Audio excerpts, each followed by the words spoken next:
Hi, welcome back to the League-Kempner House. I'm Janie, and today's project is fixing this major mess up in the half bath in the gift shop. You may have seen the earlier videos. This was supposed to be very flat to set the toilet and have a step up 2 inches to the existing slab in this area. And I had told the guys they could slope it over here because it's a walkway. And I was way on the other side of the room and didn't notice what they were doing back here when they were pouring concrete, and they sloped it on this side too. So that's a problem. There's a 2-inch slope coming across here. The toilet has to be very flat. And I met with David, our plumber, and we think the best solution of everything is to build a concrete base that's level for the toilet to sit on. So I've been kind of in my mind figuring out how to form that up and get that surface incredibly flat without cutting this off prematurely, because that will get cut off flush with the top of the concrete. I think I can do it. I've been collecting tools and wood and stuff. Fortunately, I was digging around. I remembered that at some point somebody gave us an almost brand new Toto toilet that we can use here. That's what I'm going to work on today. I'm also digging out a lot of plumbing stuff. The roofer's coming to double check a few things. We're still trying to hone in on our quotes and get a roofer selected and moved forward. So it's going to be another busy day, but I'm going to get started on this. And I apologize, I'm not sure how the lighting's going to be. This is another day that I'm here by myself.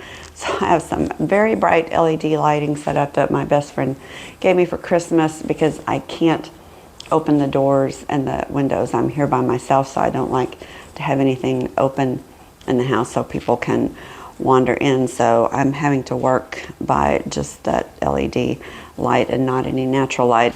Now I've gone from too bright a light to very dim light because I'm over here in the dark part of the basement. But this basement is so full of stuff and hard to work around. But every time we do a project, there's a little bit less. So Heather pulled out that sink base that we're going to use in the kitchen and the cabinet above it. So that area is getting clear. Back here is also a pedestal sink that Heather got in Oklahoma that we're putting up in the pink bathroom. And here's that Toto toilet.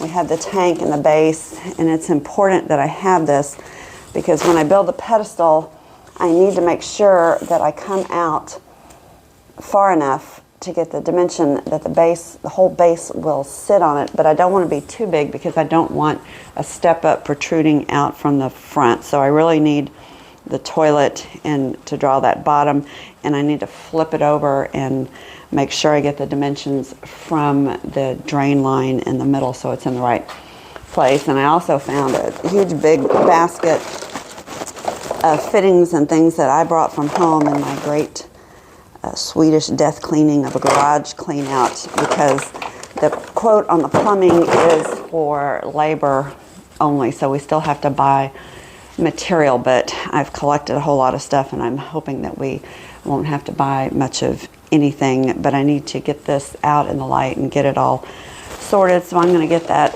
moved out. A couple of the other things in here that will be gone soon. These are the tops of the windows in the chauffeur's quarters, and that is all the windows that Heather and I previously worked on scraping that go up. So we'll get that out soon. Oh, here's a fun find. That's the gate to our driveway that was so damaged that we had to bring in.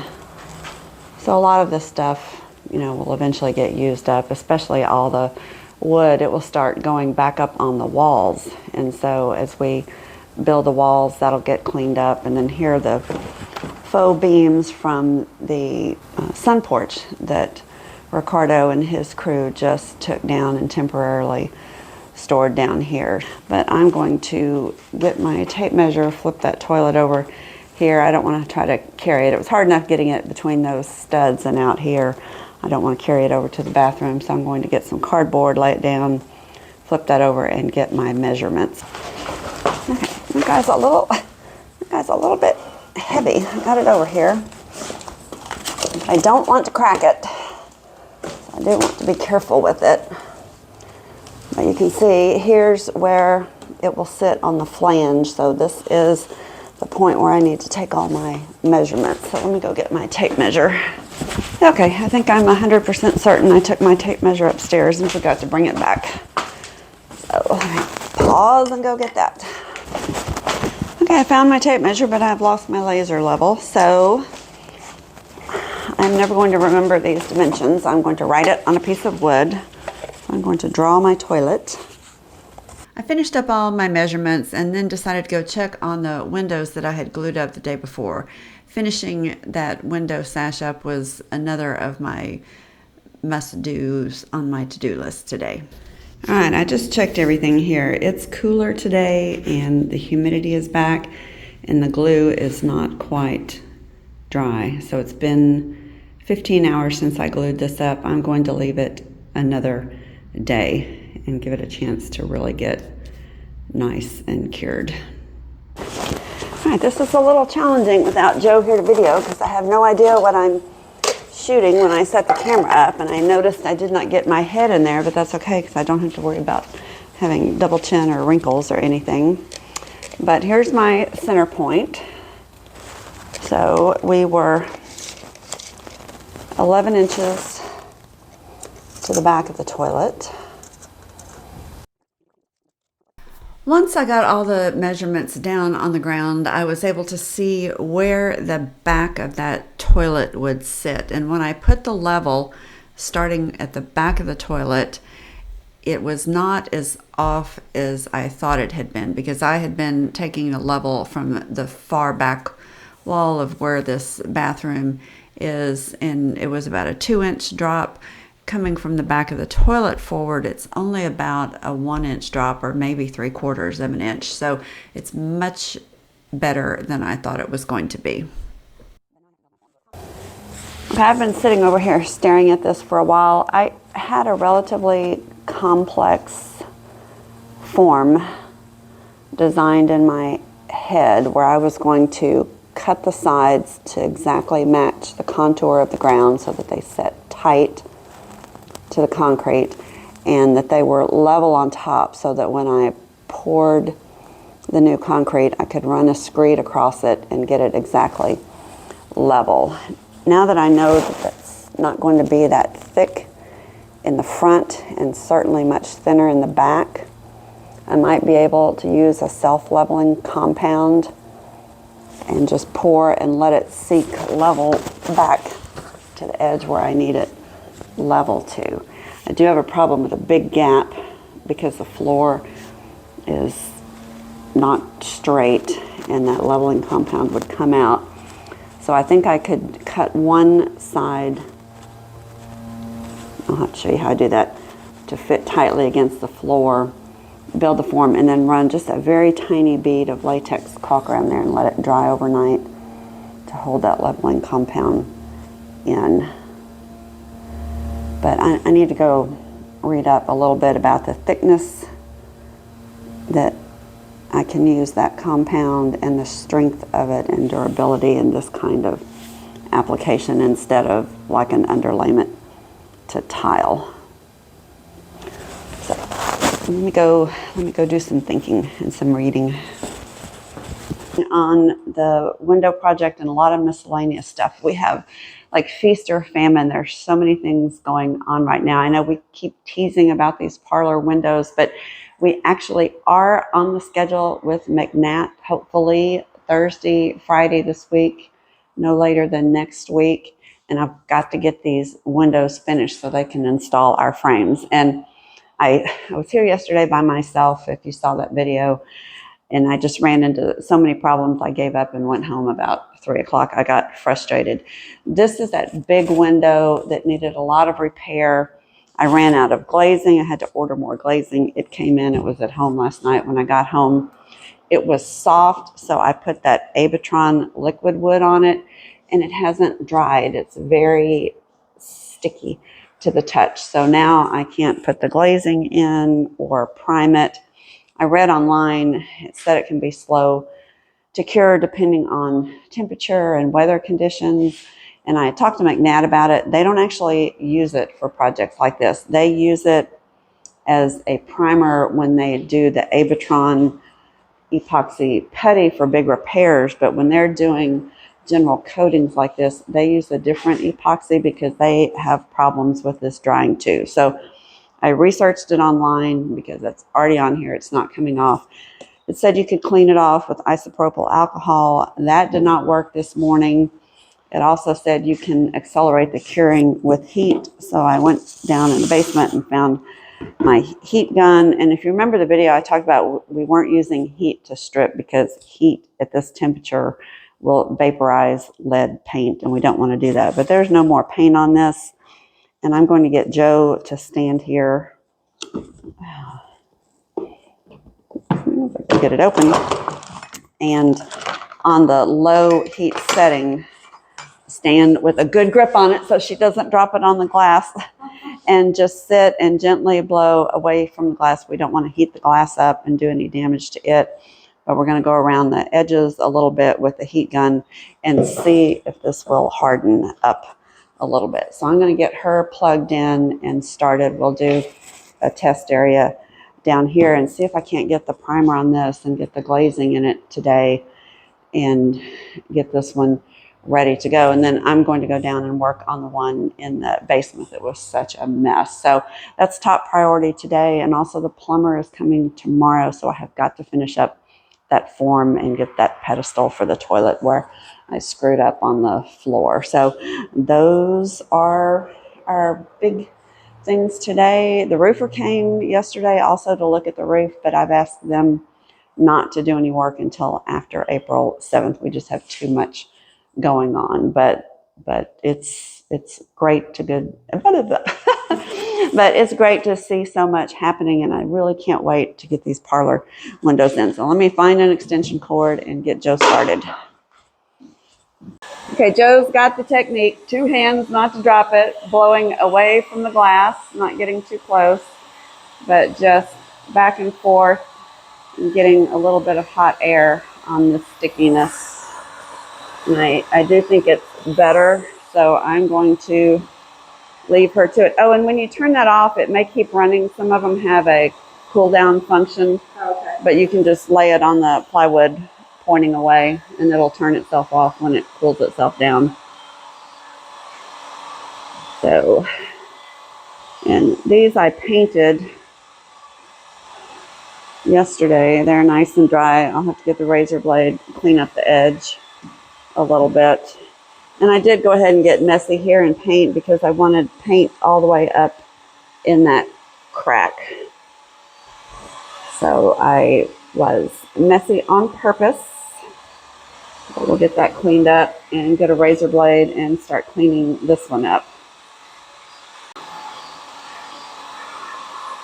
It's good to have all kinds of skill sets. I have no patience, and Joe has patience.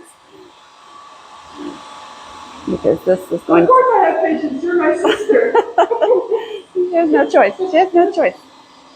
But anyway, this will keep her busy for a while. Okay, this was my other frustration yesterday because the glue had not dried. So it's been almost 40 hours, so it's got to be dry. Let me get these things off.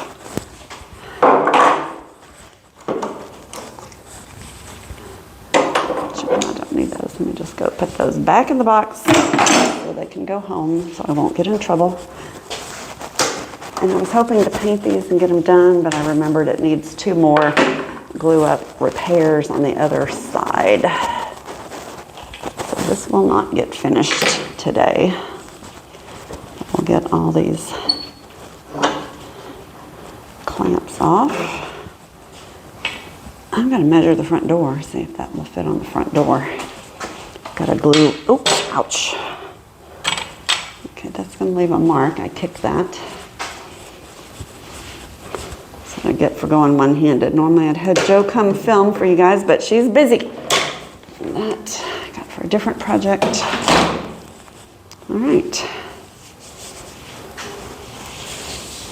Corner's nice and tight and the glue's dried. I'm going to set the phone down get this flipped over and show you the other repair.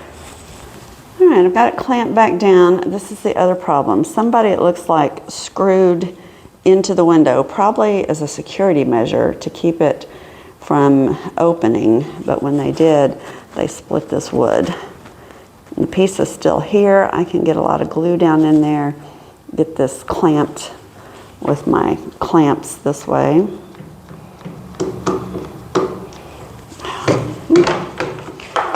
Okay. Not good one-handed. Get this guy clamped.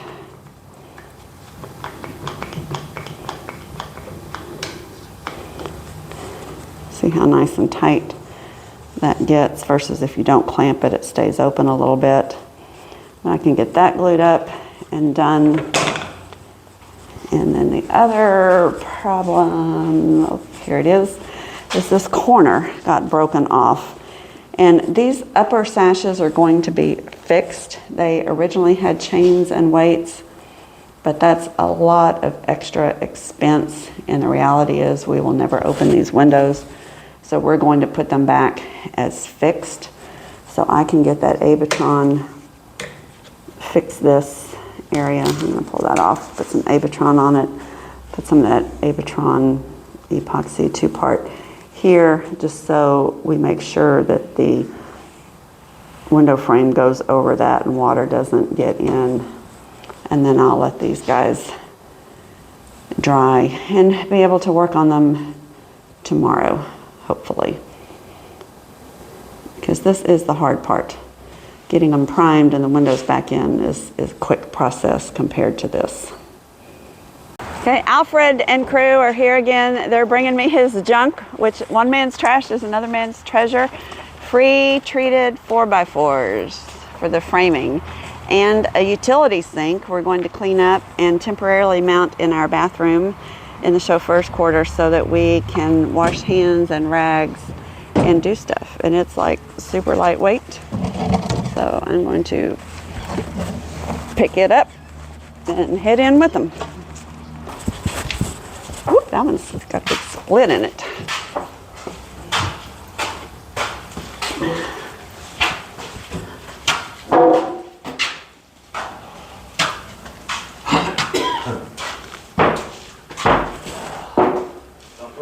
This is, hold up. So this is where this you're gonna take this out and put those in, right? Yes. So the new wall will be about right here. This is where the beam is. So we'll build that wall and then take this down. So like we talked about, setting, 4x4 posts under the doubles. Well, even under the singles. With the lumber unloaded and the guys on their way, I turn my attention back to that window. I really need to get this glued up today so it has time to dry. McNatt is coming soon and I'm still behind on this work.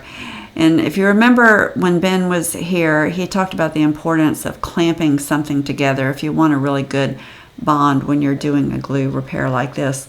The other thing that's important is to get the glue coating completely both sides of the wood that you're trying to join together. And in this case, the wood was still attached. It was cracked, but I had to use a pry bar to try to pry it open a little bit to get the glue to flow down in between, and I struggled some. I didn't want to damage it any more than it already was, but the glue just wasn't going down in the crack. So I jiggled and pushed and wiggled it back and forth trying to get it to flow in there. I added a lot more glue probably than I needed, but better too much than not enough.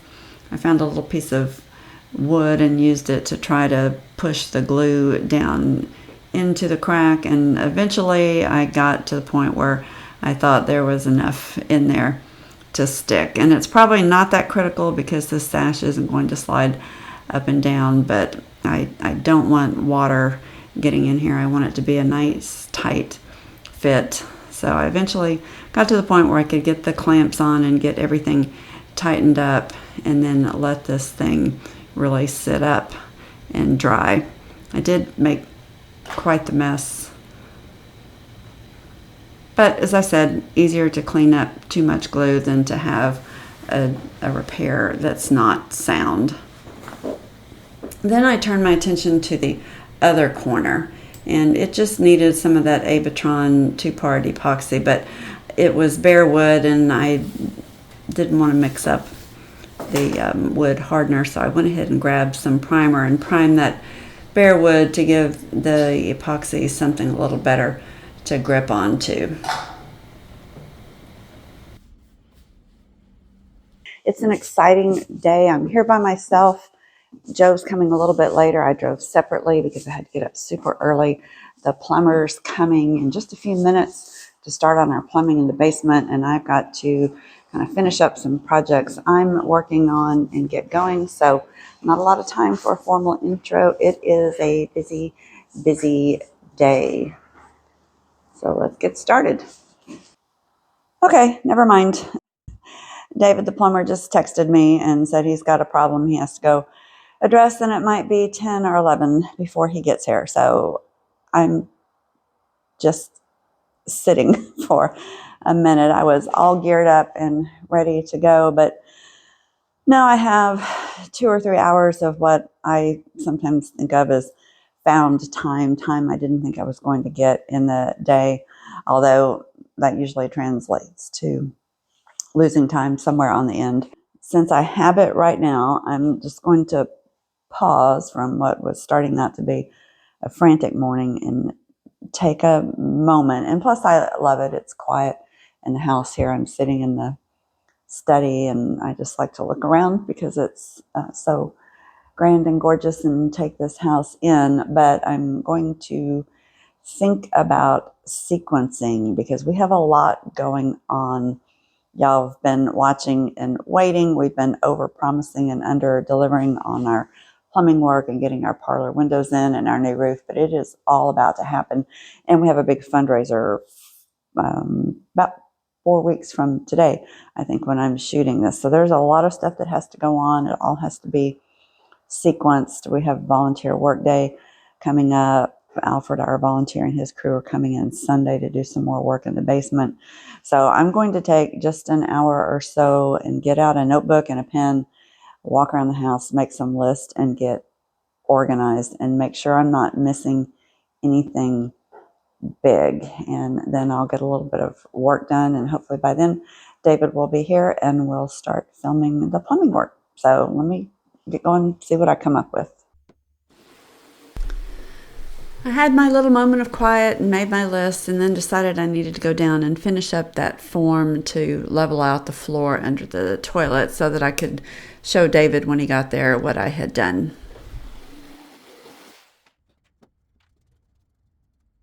Okay, that took me all of maybe 3 minutes to do. I had to shape the bottom of the board to fit the curve of the floor, and I never could get in here to show you how I did that because it's too tight and I can't get the camera in here, so I'll find a spot somewhere else in the room and show you how I did that. I already had these cut to length. I've got them set up, but I'm not going to do anything till David gets here. He's on his way. He just called from the plumbing supply. They're picking up a few straps and things. I want him to see this, look at the toilet, make sure we can use it, and get the clearance before I pour this, because there's never a point of no going back, but there's certainly a point of where you don't want to go back. So I need to get this right and get it done once. Alfred picked up our leveling compound. He had to make a Home Depot run yesterday, so I've got it. I brought the big mixer. I've got a bucket and all the stuff I need to do it now, the bonding agent. But I'm going to get clearance from the plumber because he's the one that's got to set the toilet, and I want to make sure he likes how this is. So I'm going to go upstairs and start opening up some windows and doors and get some natural light in here. With them down here working, we can have the house open because I won't be by myself. So I'll do that so they can hit the ground running when they get here. Yay! We're here on this You're cold here. day. I know, but we get to be inside. You still have your winter beard. Yes, it's cold. I know. This is Garrett. Hi, Garrett. Come on in. Okay, so I'm showing David what I did on the form, and he wants to go ahead and extend this pipe up to give me plenty of room, even though we're only coming up about an inch in the front. So he can do that. And we brought the flange because we prefer the one with the stainless steel ring around the outside, so it Okay. won't corrode out. Okay. Or not corrode out, but Yeah. break apart. And then This is- obviously going up here, is the big chore.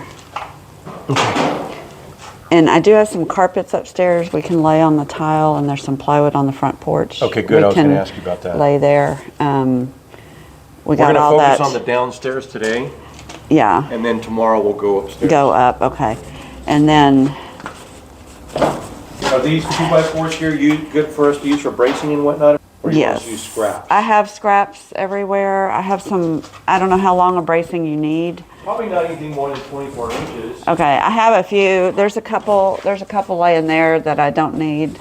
Over here? Right here. Okay. There's some more in this room. But the full-length studs, leave those. I'd like to use them if I can for the walls, but we don't have a lot of scrap left. We've been using all our scrap up. Okay. Is that scrap? Yes, I have all these 2x6s. This is all treated. We pulled the nails out. Okay. Here's some shorter little 2x4s that are treated. Is this all the pipe we have left? That's the big pipe we have left. I thought we had more. Okay, I don't think we have any inch and a half. Oh, we got a little bit right there. Okay. I think we've got definitely enough for today. We might need to get, this 3-footer goes all the way back, or that 3-inch footer? That goes all the way Yeah, I back. think we have enough. Okay. And then the fittings, I dug out all my fittings that I have. I don't have them laid out.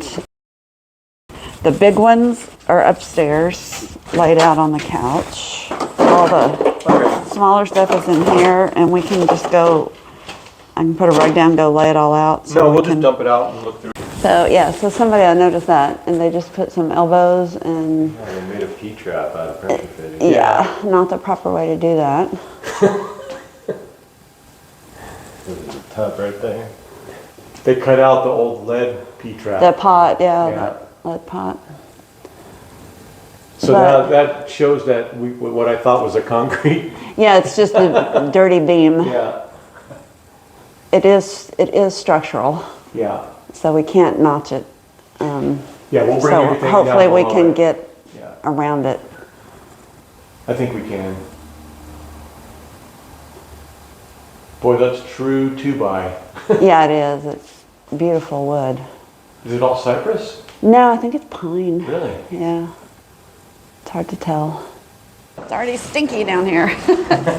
Oh, the glue and the primer? Yeah, so, okay, David was asking about the shower because this is new to me. The plumber is now required to put the waterproof shower liner in because if it's done properly, water can seep through the tile in the mortar bed, go down to the shower liner, and then flow to the kind of drain they put in. We'll get into that in detail later. But usually the tile guy's done it in the past for me, but you said it's now Yeah, it's a state inspection. state inspection. So my question is, then I wasn't planning on furring out this wall. I was going to direct tile to it. So the liner will have to come up. Can you just attach that to the wall with mortar? Yeah. And then I can float that out a little bit to not have a hump. Because that liner's what, like a 8 mil or? That's exactly the liner. I use it for a pad. Yeah, so, okay. So it's pretty thin. Okay. So you'll just do a tuck and fold Yeah. up the corner. Yeah, because there can't be any cuts in it. Well, the liner only comes up about 8 inches, but you're going to have mortar floated on top of that. Yeah, So I'm going to bring the liner up even higher. okay. That way, for sure, it'll be covered. Yeah, because there'll be float on the bottom. You do like a crumbly mixture, not, you see people do it wrong all the time on YouTube. They put like a wet mix down, which then is not porous. So you do a dry mix to leave porosity so water can actually seep down to that liner. So, but it's still going to be what, half an inch? So there's 2 floats. There's a pre-float, which goes Underneath under the liner, yeah. And that can be wet. Mm-hmm. We're going to allow it to dry before we put the liner on top of it. But that will have a slope to it going toward the drain. Toward the drain, yeah. Then after the liner is installed, there's another float that goes on top of it, that, And that's the kind of the what I call the dry mix. It's And a that's a- crumbly, yeah. like looks like wet sand that falls apart. And you need that because you need all the pores so that if water does break through the tile and the grout, that it goes through that float down to the liner and runs to the drain he's going to put in. and this is gonna be a 2x4 wall, you said? Against, Behind that sink? yes, just like that 2x4 laying there on the floor. Any chance that it could be a 2x6 wall? Or is that gonna be too far? I hate to go 2x6 if I don't Okay. have to. So the next question is, how do the drawers for this cabinet go all the way to the back of the cabinet, or do they No, stop? running the drain inside. Yeah. Yeah. I think that's what we talked about doing. Okay. Coming in inside with Okay. the drain. And Yeah. if the drawers need to be shortened on this side, I can do that. That's not a big Real quick. problem.